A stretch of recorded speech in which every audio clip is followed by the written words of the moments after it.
Did you know that 30% of people report being gaslighted by a close partner at least once? That means almost 1 in 3 individuals have been subtly convinced that their own memories or perceptions are false. Imagine waking up questioning whether you ever actually said a word, or if you truly remember an event. This silent form of control can erode confidence faster than any overt argument, and it often goes unnoticed until the damage is deep. The core mechanism is called gaslighting, a manipulation technique where the abuser causes the victim to doubt their own reality. Psychologists label this as a form of emotional abuse that exploits cognitive dissonance, the uncomfortable feeling when holding two conflicting thoughts. Research from social psychology shows that perpetrators deliberately feed contradictory information to create dependency, because the victim becomes reliant on the abuser for clarification. This dynamic fuels a trauma bond, an intense emotional attachment that develops from intermittent reinforcement of abuse and affection. Neuroscience reveals that gaslighting hijacks the prefrontal cortex, the brain area responsible for logical reasoning and self-control. When the abuser repeatedly invalidates your memory, the brain releases cortisol, a stress hormone, which impairs the hippocampus, the memory-forming center. Simultaneously, dopamine spikes when the abuser offers occasional reassurance, reinforcing the confusing reward cycle. This chemical tug-of-war makes the victim feel both anxious and hopeful, a state known as learned helplessness, a condition where repeated failure leads to giving up trying. You might notice them frequently saying, "You're overreacting," or "That never happened." They will often retell events with subtle twists, then act surprised when you point out the discrepancy. Watch for them dismissing your feelings as too sensitive, while simultaneously demanding you explain your version of reality.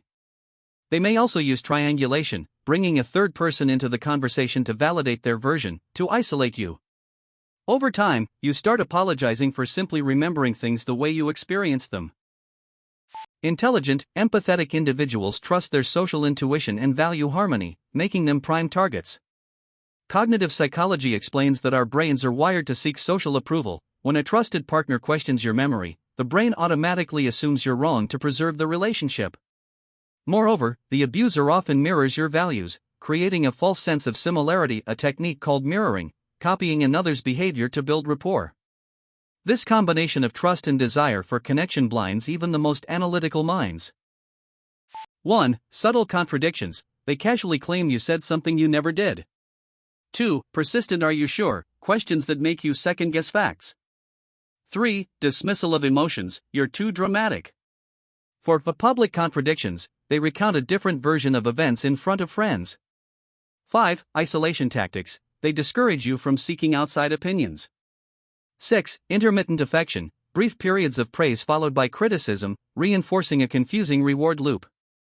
7. Full-blown denial. Outright claiming major events never occurred, despite evidence.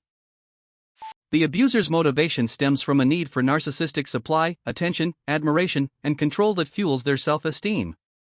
By eroding your sense of reality, they become the sole source of truth, guaranteeing compliance. Psychopathology research shows that many narcissists have fragile self-images. Any challenge feels like a threat, prompting them to weaponize doubt. Their behavior also taps into the concept of devaluation-idealization cycle, alternating between praising and tearing down, to keep you emotionally off balance and dependent. First, practice reality checking. Keep a dated journal of conversations and compare notes later. Researchers recommend the double-check method. Write down what happened, then verify with a trusted friend. Second, set firm boundaries. Calmly state, "I remember it differently, and I'll stick to my account." Third, limit exposure to the abuser's narrative by seeking external validation from neutral parties. Finally, engage in self-compassion exercises, because restoring cortisol balance reduces anxiety and strengthens the prefrontal cortex's decision-making power.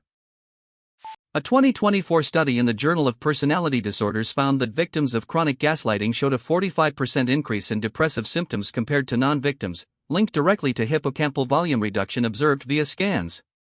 Another experiment published by Psypost demonstrated that participants exposed to simulated gaslighting displayed heightened activity in the amygdala, the brain's fear center, confirming that emotional manipulation triggers a physiological stress response. These findings underscore that gaslighting is not merely mind games but a measurable neuropsychological assault. Understanding gaslighting strips it of its power. Knowledge becomes your shield. Recognize the patterns, protect your perception, and reach out for external support.